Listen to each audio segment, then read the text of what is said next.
Welcome, everybody, to the journey of a man with your host, Dre Jordan. Have a really special guest with me today, Andre Jordan Sr., better known as the Big Dog. The Journey of the Man podcast was created for men to talk about our journey in life, which ultimately determines who we are or will become. The obstacles we face are real and often will derail us from our desired destinations.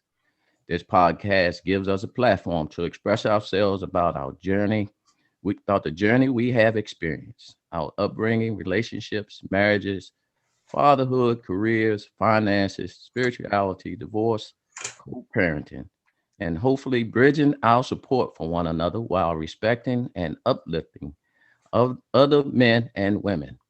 The trajectory for men must change, and together we can create a pathway to success. As we continue our journey in life, this platform allows us to explore the life of men through the obstacles they encounter daily that ultimately determine who they are or will become. My next guest is an amazing man, Andre Big Dog Jordan Sr. Andre is affectionately known as the Big Dog, Dre, husband, dad, pop, uncle, and friend. The second child of Lewis and Catherine Jordan. He grew up in Washington, Northeast DC. He attended McKinley Technical Senior High School, played basketball, and graduated in 1962. He met his beautiful wife, Cynthia. They married in 1964 and together had four children. My older sister, Kim, my younger siblings, Aaron and Kelly. Big Dog was a pillar in the community where we grew up in Northeast DC, known as Big Dog the Party Animal. Andre was the first African American to become Assistant Chief of the United States Park Police and recognized by Jet Magazine in 1992. He worked tirelessly to become the professional and man he is today. Andre always taught his children to sacrifice now for greater rewards later in life, something by which he something by which we have always lived. Please enjoy this video.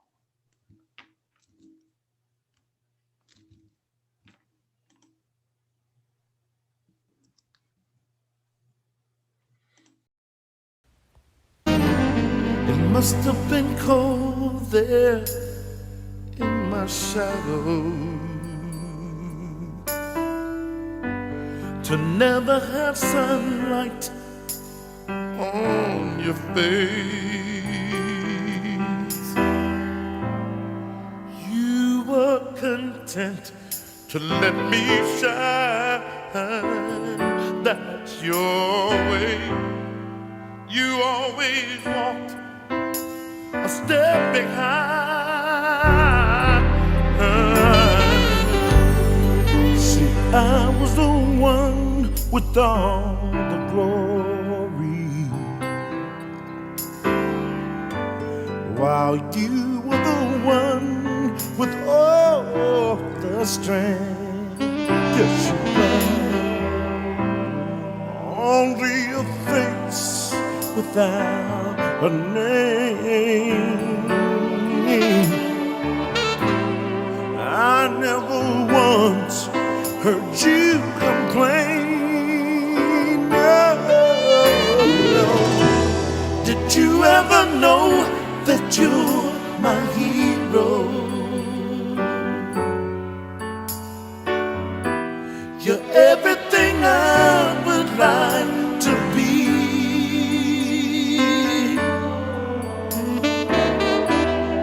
I could fly higher than an eagle.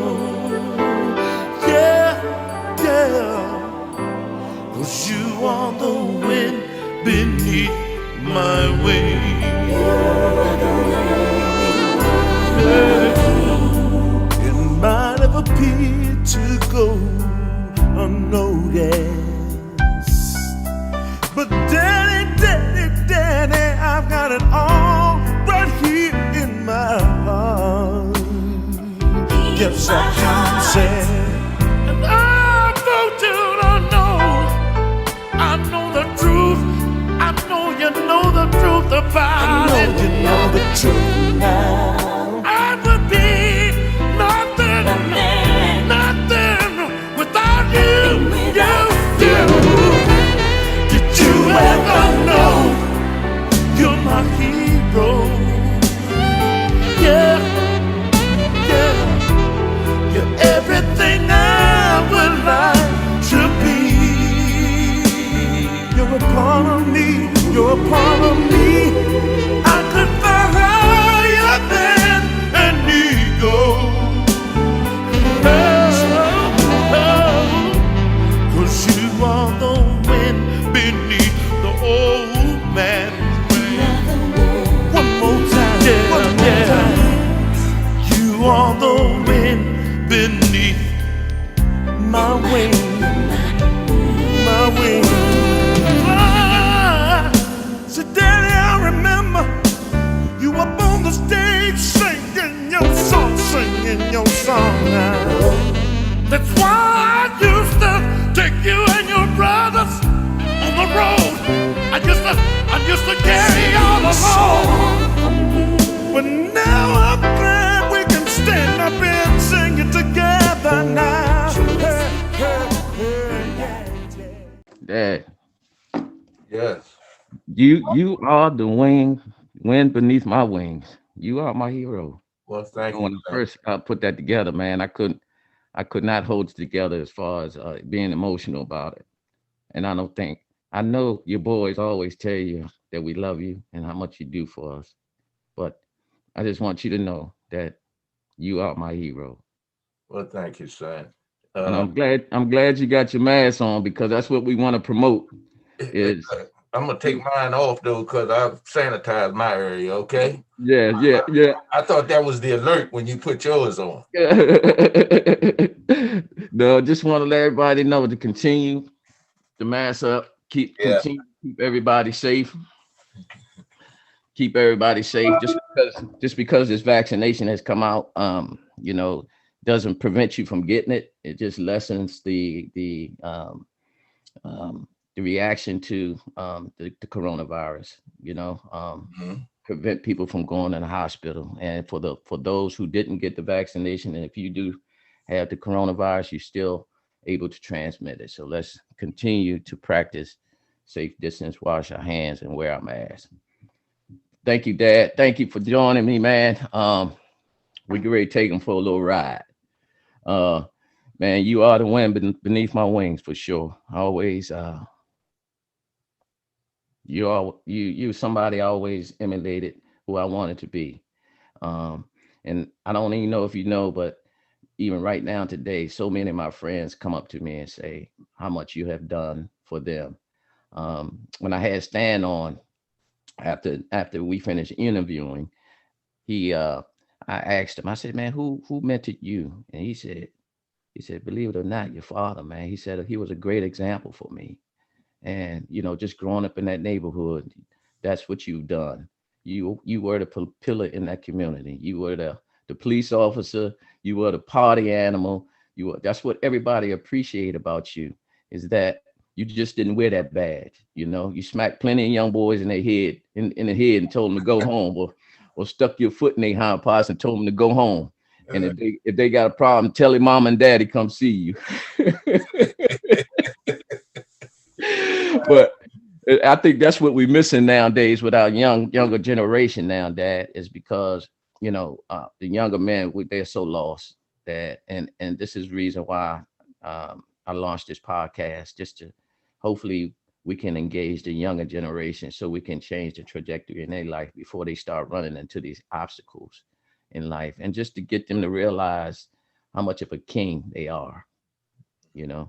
So if you don't mind, Dad, tell me about you and your growing up, and how you got to where you are. I know it was a lot of sacrifices you had to make in life, for sure, to get where you are right now.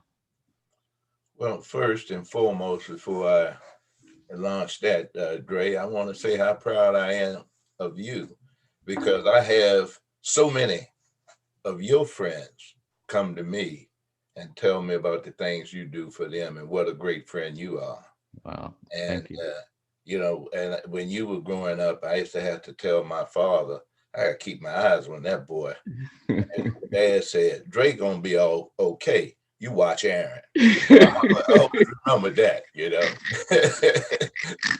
And the second thing, we did get married in 1963. You know, 63. I had to All right. count all these years, man. I know. Look, we lose track after Never, 13.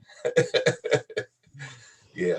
But basically, you know, when the era in which I grew up, uh, there were two parents in the household. I thought about that I think about it all the time. Mm. I knew everybody in the neighborhood. Everybody had two parents Mm-hmm. in the household.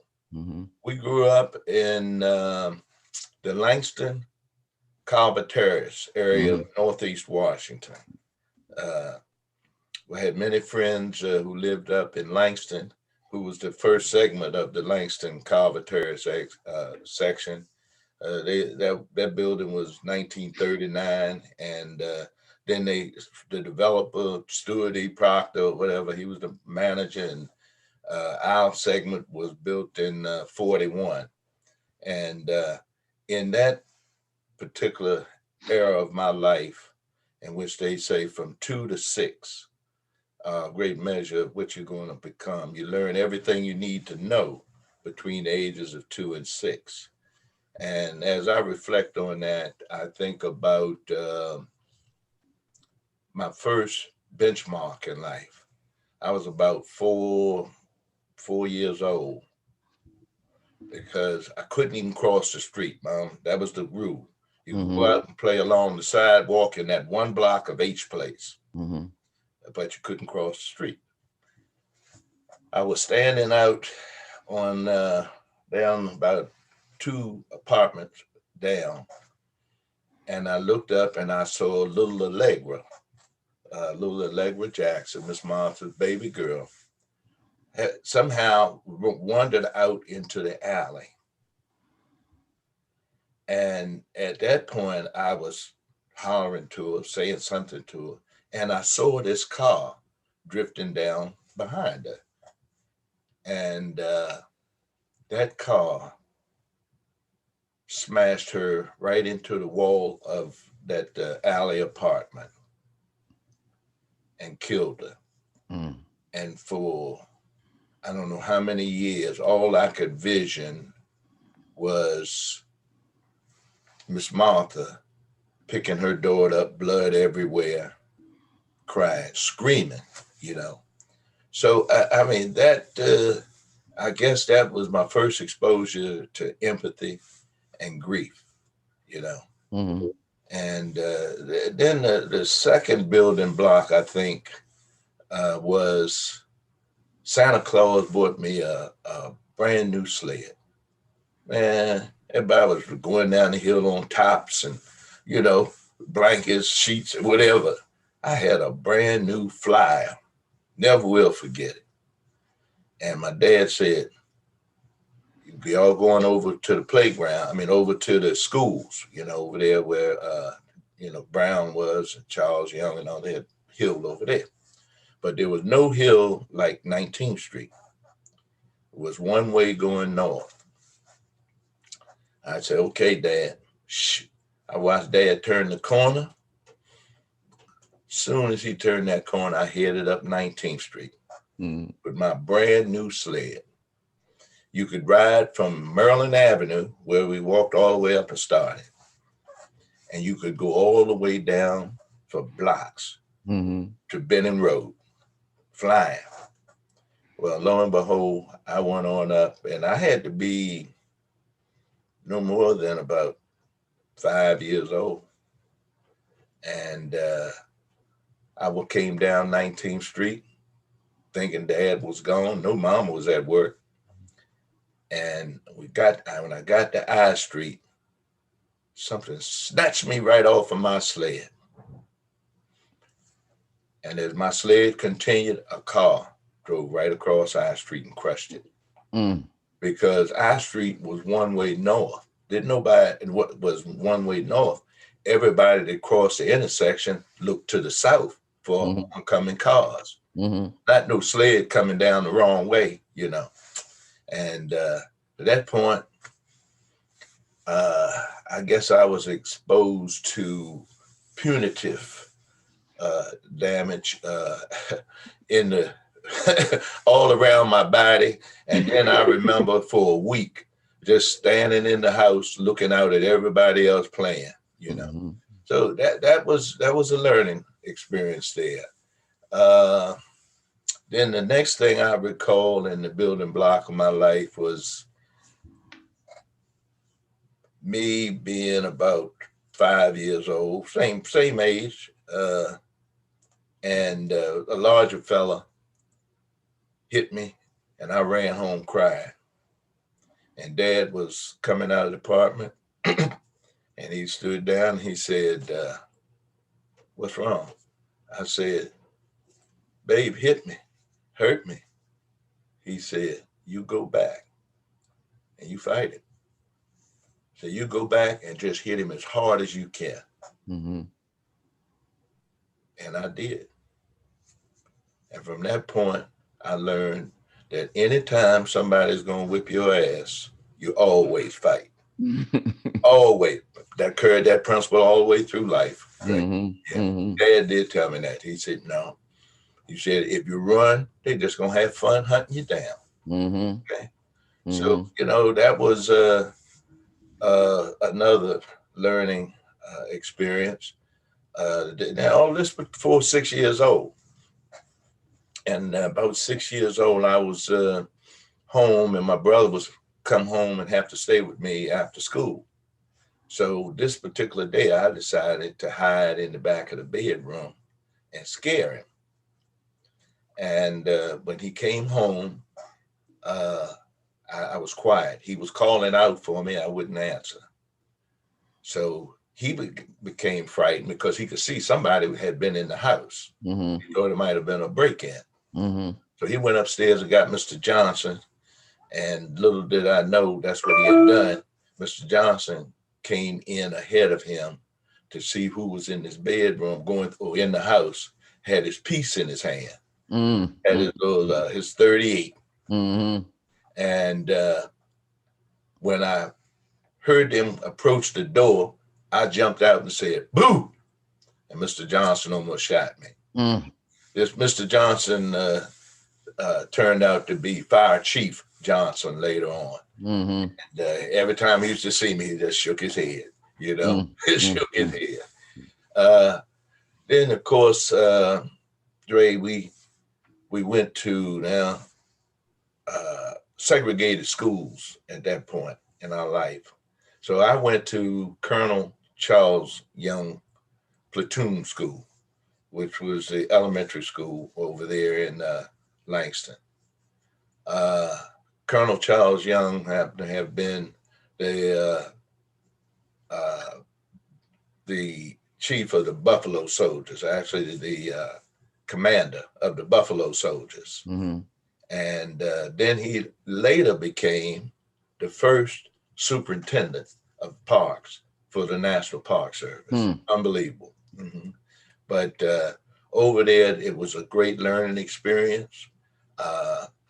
We all learned reading, writing, and arithmetic. Okay. And we learned it well. I mean, I appreciated that as I progressed through schools because, you know, as anything else, learning is a building block. Absolutely. And, then I think the next significant thing in my life was, one thing that happened too before I turned 7. We used to come in and go in the cloakroom. This is all the learning experience. So Joe Washington and I would be in the cloakroom messing around, laughing. And Joe said, "Let's look under these girls' dresses." So when the girls would come in, that we would lift the dress up and say, "Ooh." But the teacher caught us. It was over, huh? That was enough. They would wear your hands out. So, you know, my hands were swollen. Okay. Miss Gregg, never will forget her, God bless her. She tore my hands up. So from that point on, I never lift a dress up unless I was asked, invited or something. That was the last time I made that presumption. Yeah. But then by that time, Dre, I was about 7, 8 years old. I started training to become an altar boy at St. Benedict the Moore Catholic Church down on Oklahoma Avenue, down by the stadium, RFK Stadium. Mm-hmm. And that taught me Latin. I learned to read, speak, and understand Latin as a very young fella. And little did I realize how it would benefit me in high school later on in life. But it also taught me how to pray. And it also gave me an additional incentive to do good things for people. Like if you're seeing an old person carrying a bag, you go carry the bag and they offer, but no, thank you. We started doing things like that, shoveling the walks. Remember I had you and Aaron going out shoveling the walks and tell them don't charge anything. And of course, when I saw that money y'all had, I said, shoot, I'm shoveling the walks next time. Next time, they paying like this. But no, seriously, service to the community. It started at that point. And we did, people had coal stoves, and no air conditioning, by the way, back then also. So we would go and, older people, we'd go shovel their coal, put them in buckets, and set it up at their door for them, And when I think about that, anything that we could do for anybody, helping them along, we did. And, at that point, as I was turning a little older, my mother started a bank account for me. She started, we were over at Bingo, and she hit the blackout, whatever we call it. That was the biggest pot. And next thing I know, man, I was rich. I had a $50 deposit in my newly found savings account. And of course, that gave me the incentive to start hustling, add to it, because, they were also encouraging you to do that and teaching you. So you got a mother and a father. And don't let me leave out dad. Dad was a hustler. Both hard workers. Hard workers, that's it. 8th grade education. Still smarter than I can ever become, But then I started hustling. I got a paper route. And then that allowed me, I never needed no more spending money. I could treat the kids in the neighborhood, buy strawberry and chocolate milk from the milkman that came around, and donuts and stuff. Treat all my friends, And then we used to hustle at the A&P on the weekend with our wagons. Go down there and pull the wagons all the way up through the community where it was starting you to become a creature of habit. You were learning hard work. And also, Dre, something that was very different back then. Every child played everything, participated in every sport, no matter how good you were. I mean, we all jumped rope, shot marbles, played ping pong. We played basketball in the alley with a basket, one of those baskets, a country basket, up on the pole. Okay. We played football in a little yard, and we called it murder ball because the yard was so small. Somebody would throw the ball down the other end, you'd go get it, and then you had to try to get back through the crowd. Right. Okay. And then, of course, you saw one of the teams. We played baseball very young. Mr. Smith there was not only a great coach, he was a great athlete, great football player, but they were surrogate fathers back in the day, and they were very talented. Every recreation coach was an athlete. They knew sports, all of the sports, and they taught us a lot. And Mr. Smith also was a track man, and he might see one of the young kids turn the corner running from something up in like Langston Terrace, and he'd snatch him in the neck. Next thing you know, that boy he'd been running from the police, by the way. Next thing you know, he'd be on the track team. And he'd become something. They said he was gone to college. He developed people like that. And Smitty didn't never smile. When he was an old man, then he would smile at me. He was a business guy, man. We all talked about him.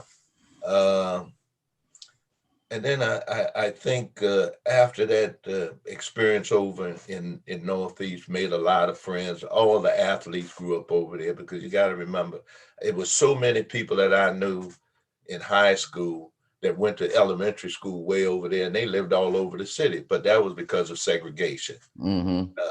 The Charles Young was the only elementary school that changed classes. You know, and you also had to learn an instrument.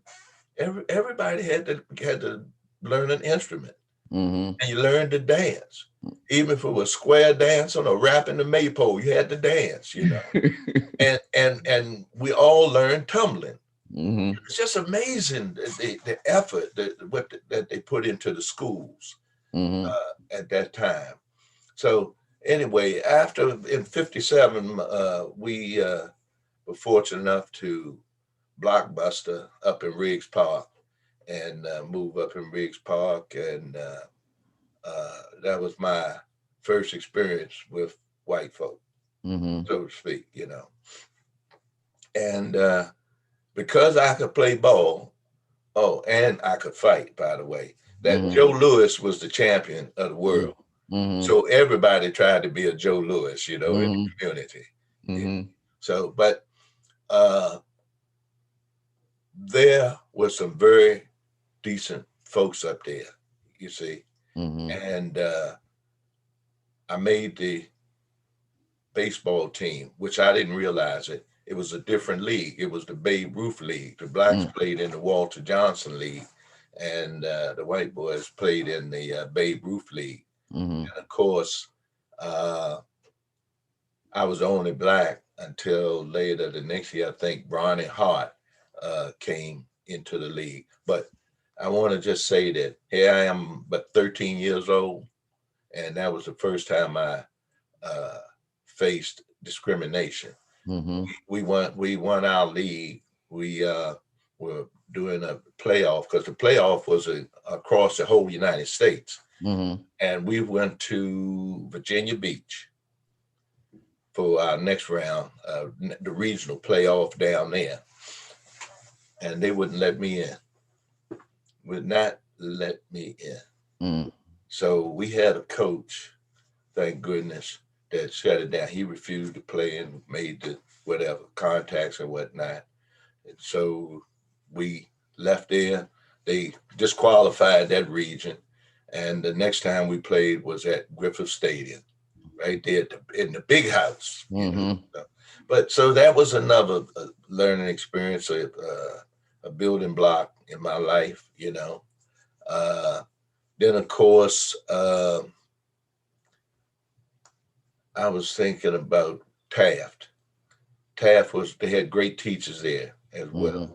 And one thing that happened to me in Taft, I loved math, and my math teacher was Mr. Rhodes, who was a scholar and professor at Howard and all that later, principal for the high school. But Mr. Rhodes saw me come to class one morning, and my shirt was wrinkled. And he asked me, "Why is your shirt wrinkled?" And I responded that my mother didn't have time to iron my shirt. Mr. Rhodes said, "Let's go to the office." Mr. Rhodes sent me home and told me, "Don't come back to the school till I learned to iron my own clothes." Not only did I learn to iron, I learned to sew and everything else. You know what I'm saying? Yeah. Right. But that was a great building block. I mean, because it taught me. And after that, I ironed all my clothes. I took it, "Moms, you don't have to do this no more. I got it." So, and then of course, the high school, and just had great experience. Met people. McKinley was a school that you could go to from anywhere in the city if you were accepted. You had to apply for it, you know. Mm-hmm. And they had tracks back there. You had track 1, 2, 3, and 4. And my only thing I'm gonna relate to you about the great experience, the academic experience, is that I should have been in track 2. I was in track 1 primarily because one of the counselors was also the Latin teacher, Mm-hmm. and I could speak Latin, read Latin, but when I got in her class, she, oh, this guy is smart as hell. Mm-hmm.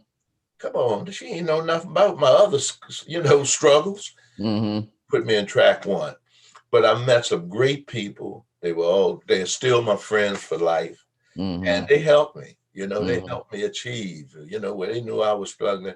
But let me say this: when they went home to do the homework, they went to their house. They didn't go to mine. So they were up for 2 hours at night. I was up for 5, struggling through the night, and then had to get up in the morning and serve my papers. I served papers all through high school.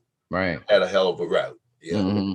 and then work construction in the summers, make money. So I always had something in my pocket. Okay. But so is that what made you go to the postal service when you were delivering the newspaper? What made you? What made me go to the postal service is that I was supposed to go to the University of Massachusetts on a basketball scholarship. Mm-hmm. They had a guy named Cleo Hill from Roosevelt up there, and the guy that was encouraged me to go there was Steve Barnes from Eastern High School. Mm-hmm. And he took me up. We rode up, and practiced and whatnot. I rode up on my own one time and whatnot. So during the course of my final year at McKinley, Mama got pregnant. I got her pregnant, and along came Kim before I went to college. Mm-hmm. And so I made a decision then that I can go to college later. Mm-hmm. I need to, and of course, Mom and Dad were Catholic, so that went then. Hey, man, you got to accept this responsibility. Absolutely. Mm-hmm. So, and it was the best thing that ever happened to me. Mm-hmm. See? And after that, when I went into the post office, of course, I had no car or nothing, but I would work because I was always work. And one of the things I learned about the post office that all I needed was the Lord to bless me with good health, family, and friends. Mm-hmm. And I could make it. Mm-hmm. That was the mindset at that point in my life. Mm-hmm. So, that and the post office had the greatest comedians in Washington. I would go in the stick mail and laugh the whole morning. And then I could hustle. Some of those old number writers, they needed to get back home quick. So they would give me hey, young boy, let me give you $20 to finish my route for me. Take what they call take a bump. Mm-hmm. I wasn't making $100 a week. You talking about $20? And I did that. I would double my salary every week, but no taxes out of that second 100. Wow. Yeah. So hey Dad, real quick. Yeah. So when you talk about a comedian, right? So my first time, I always known you as the disciplinarian type dude growing up. So I think when I turned 18, you said, son, come on, ride around here at W Street with me, right? And I was like, oh, okay. Get in the car. We talking. So we pull up there, where Grandpa used to be on W Street, right? In that little area right there. Right. And it was so we're talking, and you said, look at that homosexual group coming out here. So I'm looking, right? I'm saying, okay, it must be a gay guy coming around somewhere. Right. So I'm looking, I see the guy coming, but I didn't correlate what you were talking about. Right. So the guy come out and I'm still figuring out, it puzzled me. And then all of a sudden I just started laughing because I said, oh, I didn't know you had that comedic side to you. Right. So when you said that, I'm looking around like, must be a guy walking around here with a dress on or something. You talk about funny. I said, oh, I didn't mean to interrupt you, but when you said comedian, that was a turn in my life too, right? Yeah. But go ahead, Dad. Oh, by the way, I know y'all used to steal my car too. I just want to put that in because I might forget it later. Yeah. Oh yeah, Down yeah, the bill and kick it over. Yeah, but yeah. okay. And didn't have any money put gas in it. Yeah. That's it. There you go. That's why I never got the gas hand. Yeah. But no, the post office was a great experience in my life because I had little money. Mama had to stay home, so I was the only income since it's like 64 when you were born. Matter of fact, she never went back to work, and at that point, and the guys would help me. They would see how I was struggling, but I was saving my money. All that money I was making doing the extra run on somebody else's route after I finished my postal route, I was putting away. And so finally, before I was applied to the park police, I had enough money to buy an automobile. Got me a brand new Road Runner. If you might remember that. That red one, Yeah, absolutely. that it was rust, not red, Oh, rust. Yeah, rust color. But anyway, but all along the way, you may remember we always had a car to drive, and that's because when one of the fellows would lend me their car, when I returned it, it was full of gas, and I had polished it, washed it, and stuff like that. My uncle, if he gave me the car for the weekend, I'd come back, waxed, washed, and full of a tank of gas. So we always had cars to drive on the weekend. Anytime I was off, somebody was willing to lend me their car. But at any point, before we moved, Dre, I don't know if you remember, somebody broke into our apartment. Yes. Right. And the next day, I had figured they stole y'all's little piggy banks and little TV, all kinds of stuff, but they had started in the bedroom and didn't finish. And they left my little pistol down in the next drawer. So that next day, we acted like you all went to school.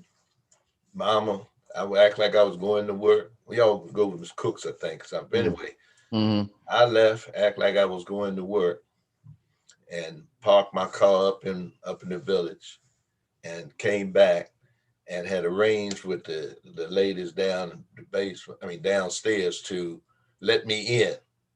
And I came in through their window in the back and came in the apartment, went back upstairs and got my little piece and laid up there because I figured they'd come back. Man, I fell asleep.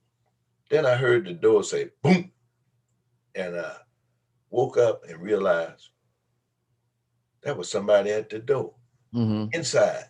And I heard them running down the steps. So I jumped up, ran down the steps in my postal uniform, got up to the little driveway right there across from Mr. and Ms. Cook, and I emptied that pistol. I was like a cowboy. I didn't know how to shoot. I was just out there, pow, pow, pow. Man, had I hit that guy, that would have been the end of my career. I don't remember that gun was legal or not, but nonetheless, Mr. Cook, when the police came, they went right up there. They did all the time. I went up the hill somewhere, Yeah, but he saw it all. He said, man, he said, you were trying, but he said, you didn't have no luck. I'm trying to bust him open. Look, but back then, it wasn't no playing. When you crossed that line, you was going to get what we call nowadays hot balls in you. Right? You crossed that line. Yes, sir. And Mr. Cook was he most definitely was a God sent to us. Mr. and Mrs. Cook. Sure. Yeah, Mr. and Mrs. Cook both. Yeah. Yeah. So anyway, Dre, because I was a poor shot at that point, I went on, I was accepted to the U.S. Park Police. And of course, at that time, the training was here in Washington. Matter of fact, it wasn't. It was over in Alexandria, Virginia, Jones Point. But basically, because I was not a person that could shoot, I was easy to train and became a pistol expert. Okay?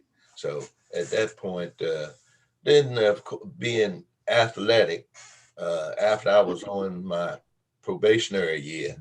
Then I went to special operations, and of course, at that point, I was there for a while, and then became one of the security officers for the Secretary of Interior. Mm-hmm. And another thing that occurred while I was working with the secretary, there was a Second World Conference out in Yellowstone. And at the Yellowstone Inn, there were these huge ceilings. And then they had balconies, maybe about 150 feet up. Mm-hmm. Well, Nixon was in the White House, and when Mrs. Nixon and the secretary came in through the door, this demonstrator hollered out, and he had something he was getting ready to throw. And I leaped, could not have thought about what I was doing. It was just a response.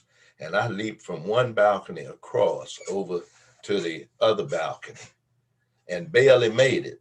Mm-hmm. And of course, as he approached the front of that balcony, I thought he was going to push me down. And I hit that rascal and sent him about, I don't know, we had a trouble finding him, but I hit him so hard. But anyway, Secret Service got him at that point. Mm-hmm. And it was all on television out there showing me leaping all the way across or whatnot. And afterwards, I looked up and I said, man, I lost my mind. Shoot, But, you think about that, God bless you to have achieved that. Mm-hmm. I mean, if you were to give me $1,000, I wouldn't have tried it again. Right.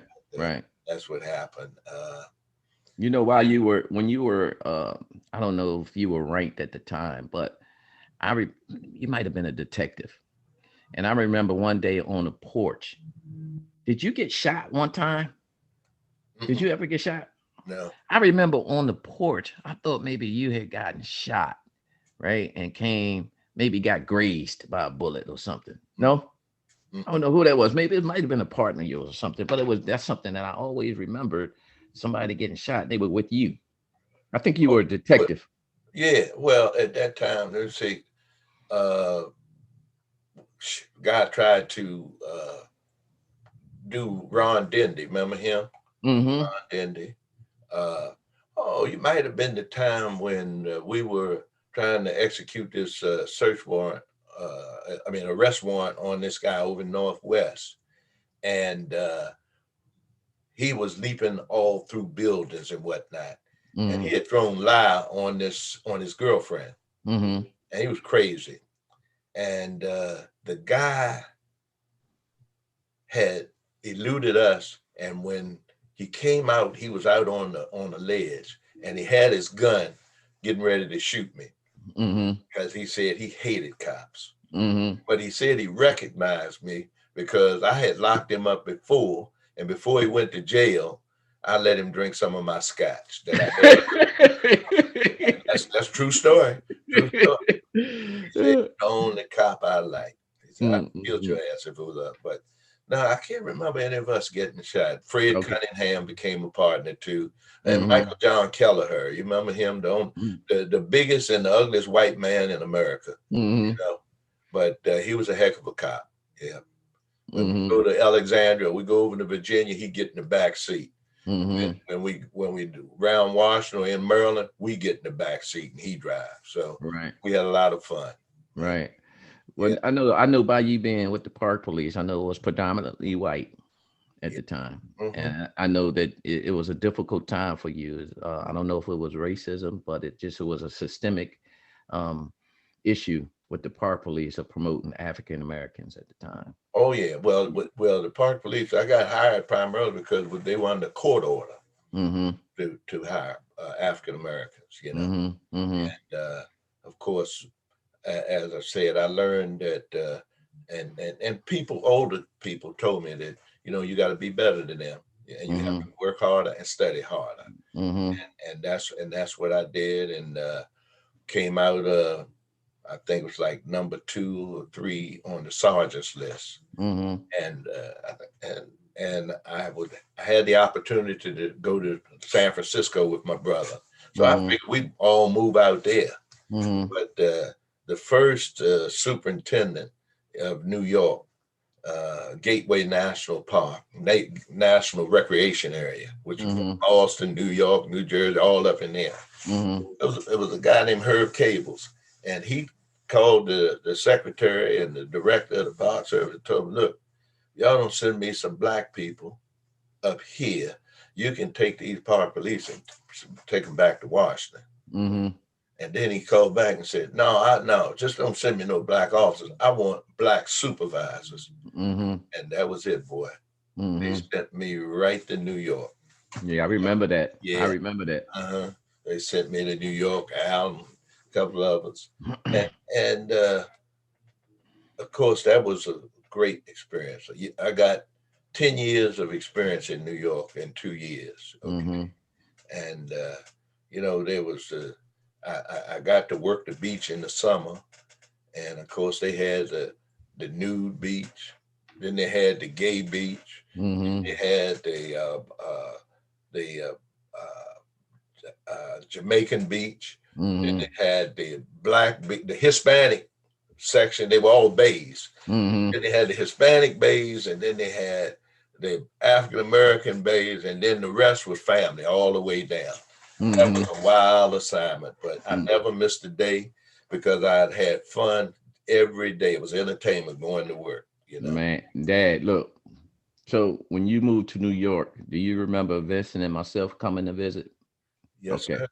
So Vincent and I used to take the police scooters, right, and ride them all the time, right?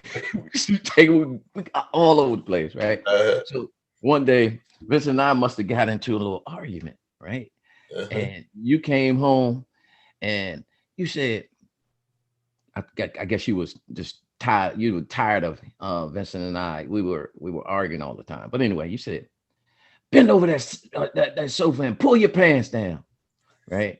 So I get to Vincent. I say, Vince, I said, look, man, when he raised his hand like he get ready to beat you, start crying, right? I said, watch, he gonna do me first, right? So you raise your hand, I go, wah! Right? You hit me 1 or 2 times, back, and then you had a belt that was that thick and had a big round holes in it, right? So when it hit you, it stick to your butt, right? I was like, ah! So you start with me, you hit me twice, right?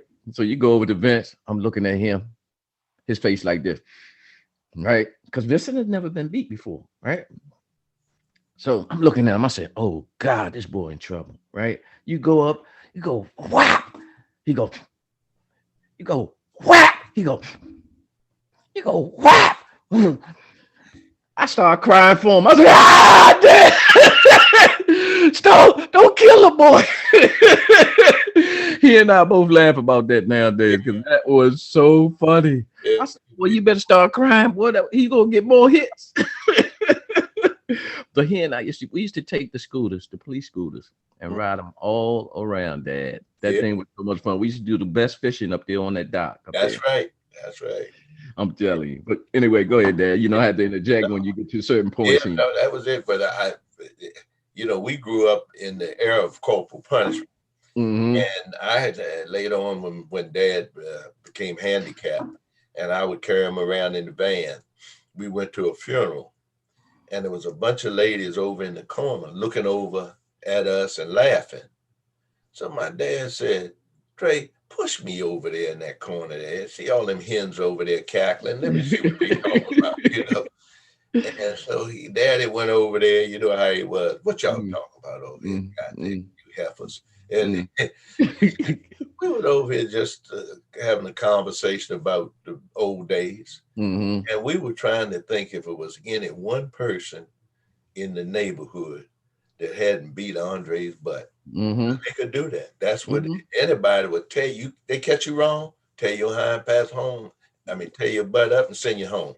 Yep. And then you would get another whooping by your parents. No, I wouldn't tell. No, I had better sense. No.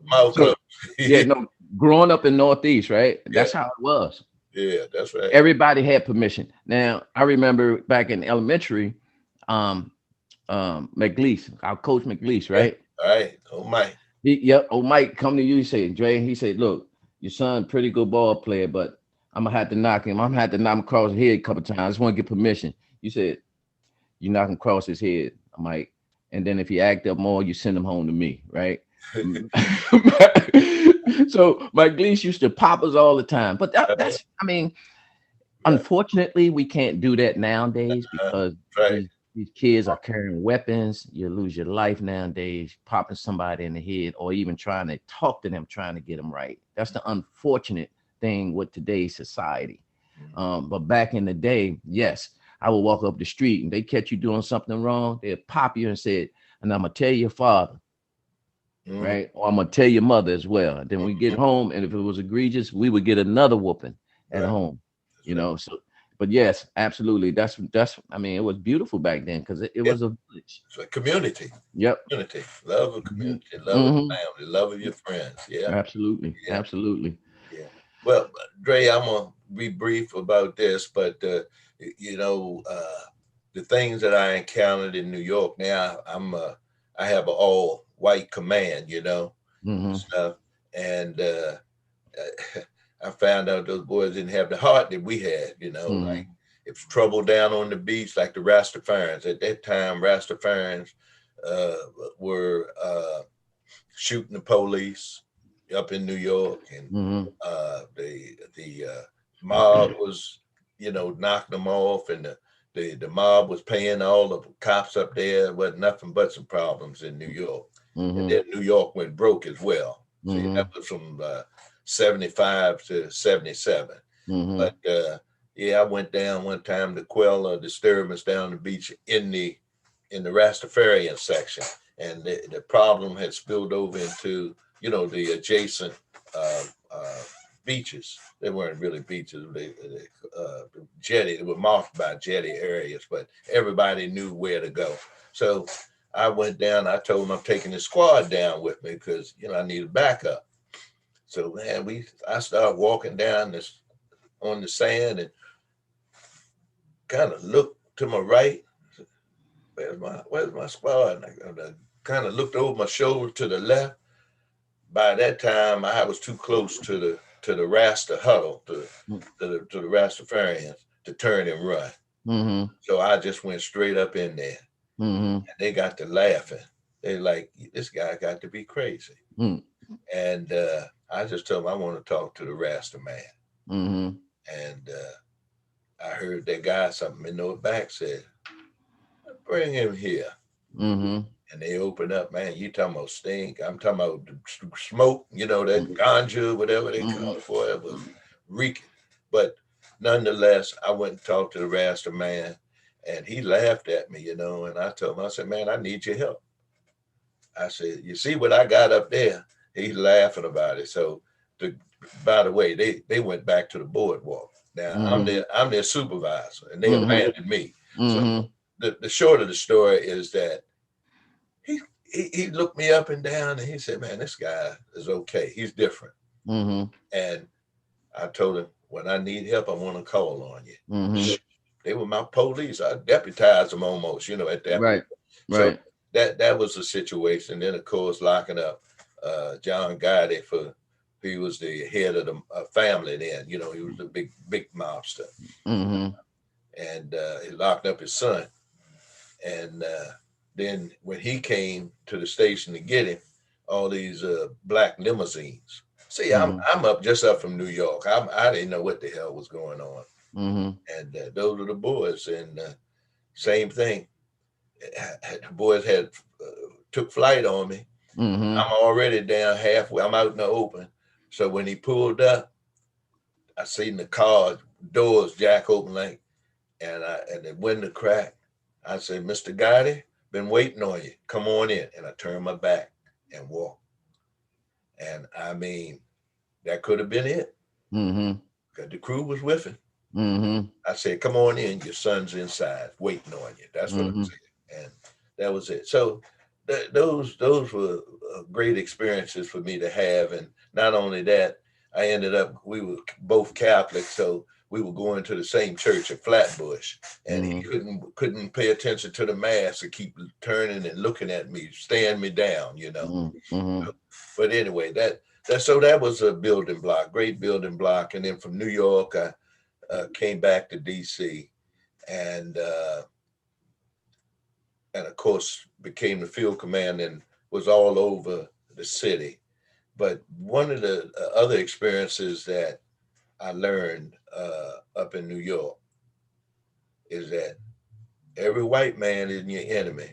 Mm-hmm. Every black man isn't your friend. Mm-hmm. Because he's dark, you know, like Mm-hmm. the Rasta guys and some cutthroat other, you know, about a lot of New Yorkers, they were dark, but they didn't speak no English, you know, Mm-hmm. Mm-hmm. so forth. So, and then I met a lot of good New Yorkers. You know, Mm-hmm. New Yorkers are like you or don't like you. You Mm-hmm. know, there's no in between. So I Mm-hmm. made a lot of friends in New York. Okay, so that was another point in my life that I relished. And then, of course, up through the ranks, I made after captain. That was a good, smooth command. Then when I made major, uh, as one of the Italian boys told me, he said, you know, as long as you were along with them, you were, when you were below them, they really liked you. Then when Mm-hmm. you got equal with them, they uh, they start looking at you out the corner of the eye. And then when you get above them, you're a target. Mm-hmm. And that's what they started shooting at me then, you know, Mm-hmm. doing all kinds of things. But I was able to get on the promotion board and learn some of the things that they had done to us and some of the questions they would ask to trip us up, you know, Mm-hmm. you know, like, you know, they say, Dre, uh, uh, you have great attributes. What is your one weakness? And you say, well, I have trouble spelling. And when you go to review why you didn't get promoted, said, They had yeah, that. yeah, he's got great talent, can't spell. You know, Mm-hmm. report writing poor. You know, Mm-hmm. spelling. So it was just a lot of little things like that. Uh, and of course, I was a major for several years. I put in for deputy chief, and didn't make it. Mm-hmm. So the uh, regional director, when he retired, he came to me and he said, Andre, I was so looking forward to promoting you.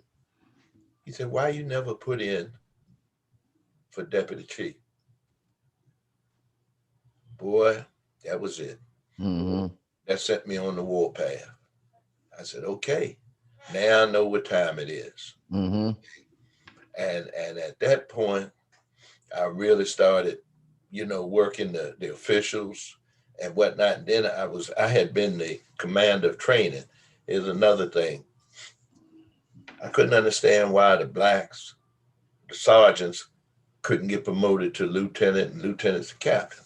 Mm-hmm. But I pulled all the training records, and then I found out every time the white boys would put in for training, they were going to the Virgin Islands and to California and down into everywhere.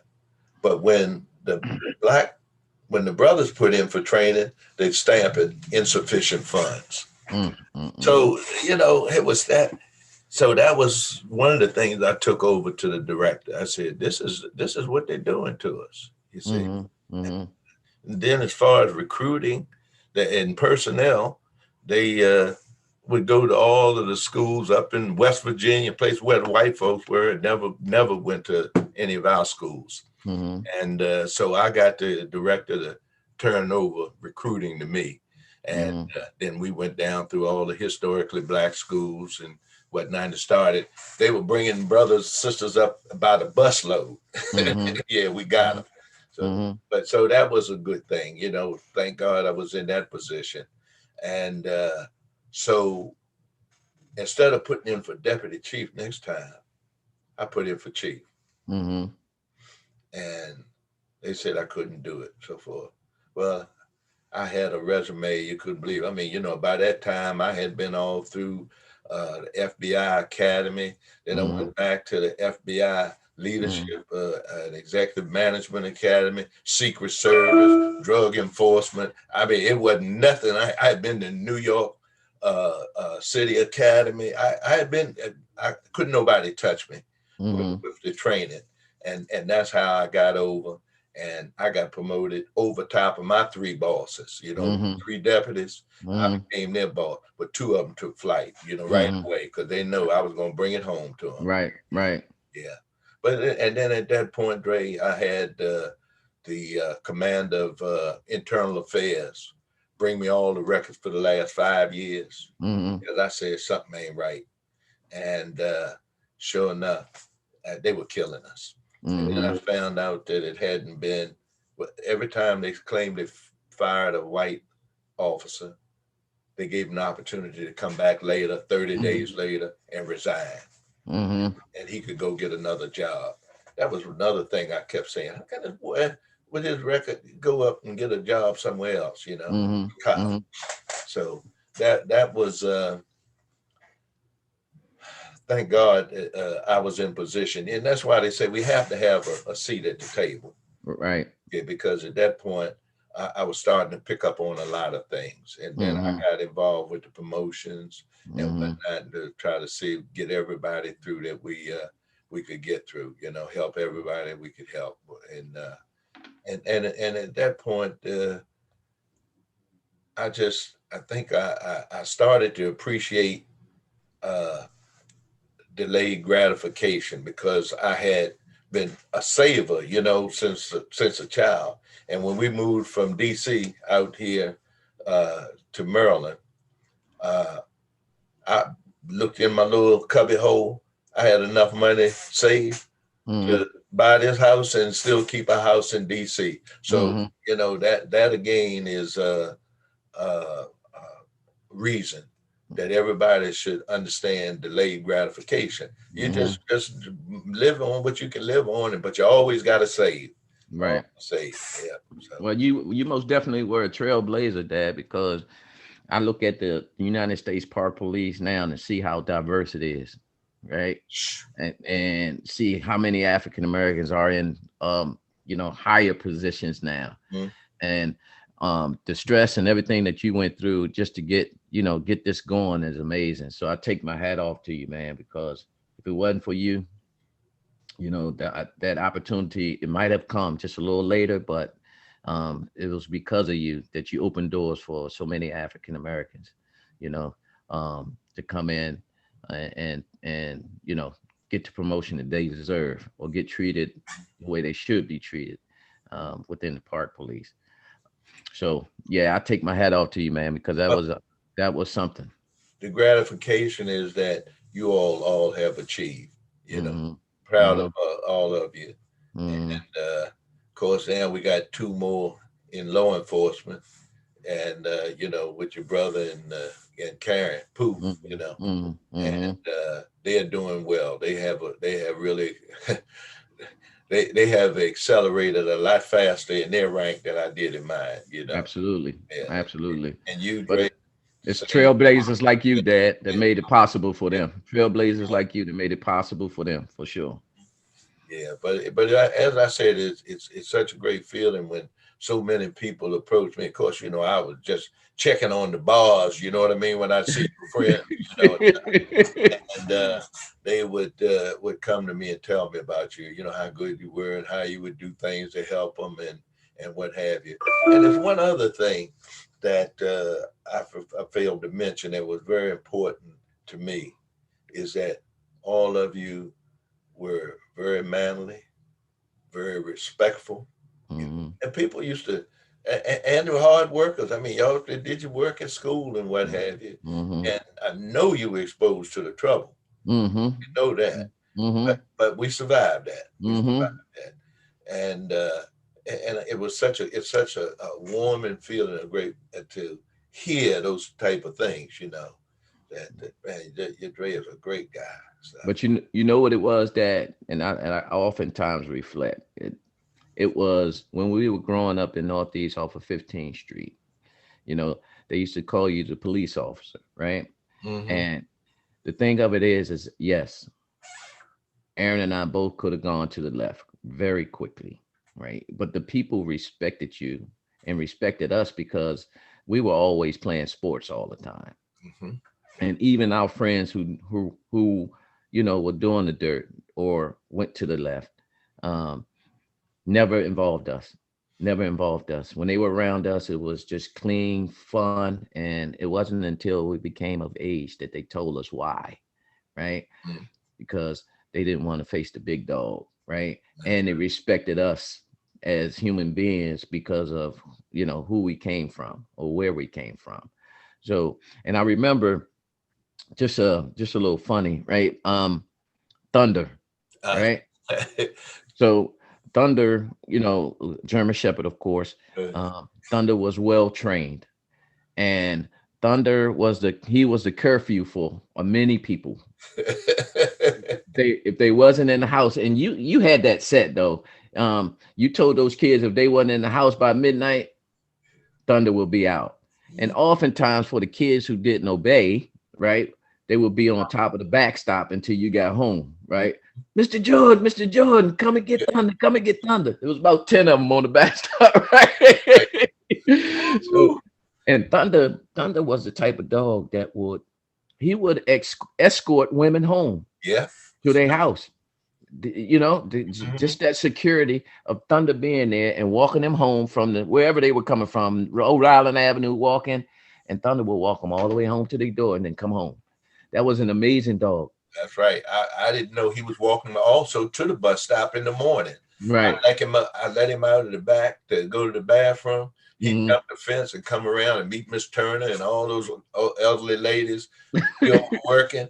Then Hmm.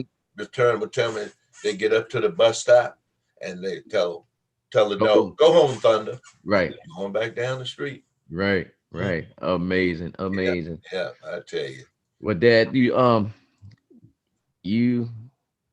you have been the wing beneath our wings for sure. Take my hat off to you, man. You have been the pillar for not just for community but for your family as well. And it's just as you said at the beginning, two family household is very important. And even if they run into issues, get a divorce or anything, it's still very important for the father to be involved. That's right. Like it, Exactly. it makes a big difference. It makes a big difference.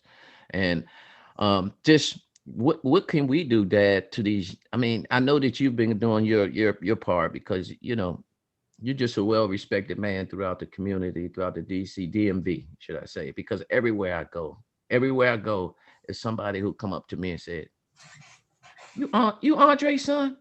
Mhm. Right? Do I look like him like that? I mean, everybody would tell me that, right? It was like you look just like him. Like, wow. But and everybody who talk about you, most definitely give you big kudos, the big dog. And all of my friends used to go, they'll call me and say, Dad, they say, Dre, I ran into your dad. I say, where you see him? Oh man, he was at the party the other night. I'm like, that dude is a party animal. You hear me everywhere. But yeah, Dad, thank you, man, so much for joining me today. I'm just trying to reach some younger generation, man, just to hear our stories and just to hear that God really don't give up on us, regardless of the obstacles that we go through. Just hang in there, because it's gonna work out. And Dre, you try to impress upon them, don't be so consumed about working toward wealth. Right. Work toward happiness. Mm-hmm. Because one of the things I've often said, I was the happiest guy in Washington, D.C. when we were poor, Mm-hmm. because I appreciated everything and everybody. And as I expressed earlier, how many people would help me, Mm-hmm. reach out to me, offer me money, car, whatever. Are you okay? I'm all right because I Mm-hmm. knew how to work, you Mm-hmm. know. And Mm-hmm. and when you get to this point in your life, you look back and you say, I am who I am because of the people I met along the way. Mm-hmm. And Wow. yeah, that's See, it. that's Yeah. deep, that for Mhm. sure. Yeah. And it is our life experiences that really does it really does dictate who we are or Yeah. will become. It Right. really does. And we got to have some good influences in our life. We got to have some good men in our lives going to tell us what we need to hear, not what we want to hear, you Hmm. know, majority of the time. So even when I talk to my friends, they can appreciate me because I tell them they know it's coming from love first and foremost. Hmm. And I tell them what they need to hear, you Mhm. know, and usually it work out. It work out. Well, I just before you leave about what you just said, Dre, about just telling your friends even what they need to hear. Uh, you had an employee that was my age, and he complained about you being on him, Mm-hmm. tell him what to do, Mm-hmm. and he talking about he ought to kick your butt because of the way you disrespected him. And you told him, he said, "Man, let me tell you something. If it wasn't for my father, being my father's friend, I'd fire your ass."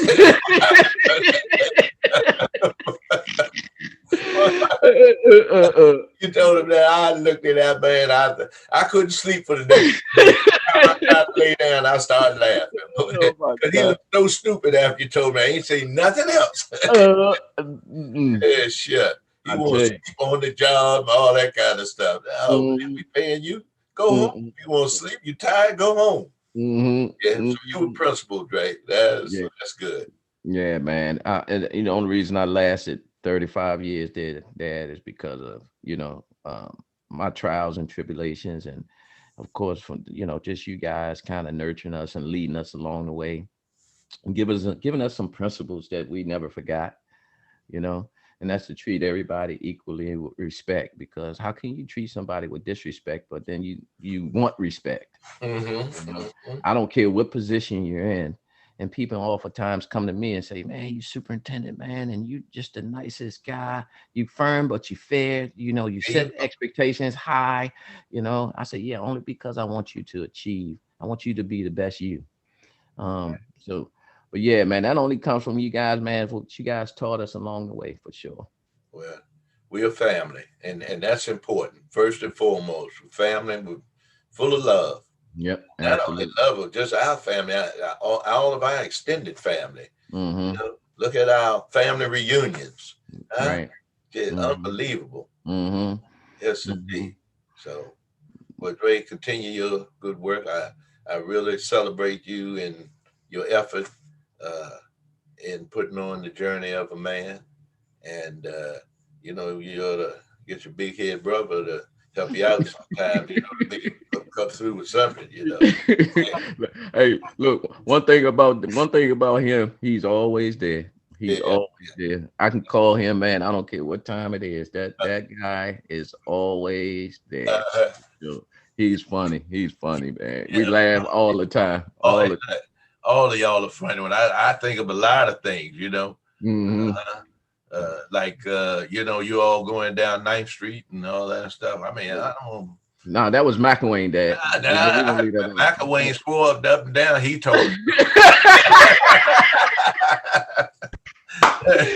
That's for sure. That's for sure. Oh my goodness. But Yeah. yeah. But thank you, man, for coming today on that. All right, Go man. ahead. What you was gonna say something else? No. I was just going to thank you as well, son, and just God bless you and the family as always, and continue your effort, man. I'm Well, proud thank, of you. well, thank you, Dad. And just before you leave, and this used to, I went through this little phase. So I used to go through, I go and attend funerals and stuff like that, right? So Mm-hmm, when I used to see some of my friends and their parents were passed, and I would see them laying there, you mm-hmm. know, it would affect me something terrible, and I would call you and mom, right? And just tell you how much I love you, because we aren't here forever, Mm-hmm. but who want to face the fact that they, gotta pass through that portal or leave their loved ones, Mm-hmm. right?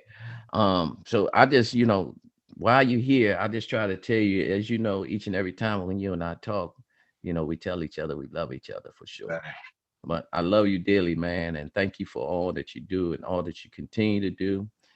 Even back in the community, helping, going to recruit African Americans still for, the police department, so forth and so on. Just giving them avenues to be successful. That's a great thing, Dad, and I appreciate you, man. So thank you for joining me, Dad. Hey, You know, thank you for family. Thank you for your efforts, Dre. all All right. right, man. All right, Thank Dad. you Love you, for man. friends too. Yes. Yeah, absolutely. Hey. All right, Dad. Okay. Take All care. right, love you, man. I love you then. All right, bye. Bye bye.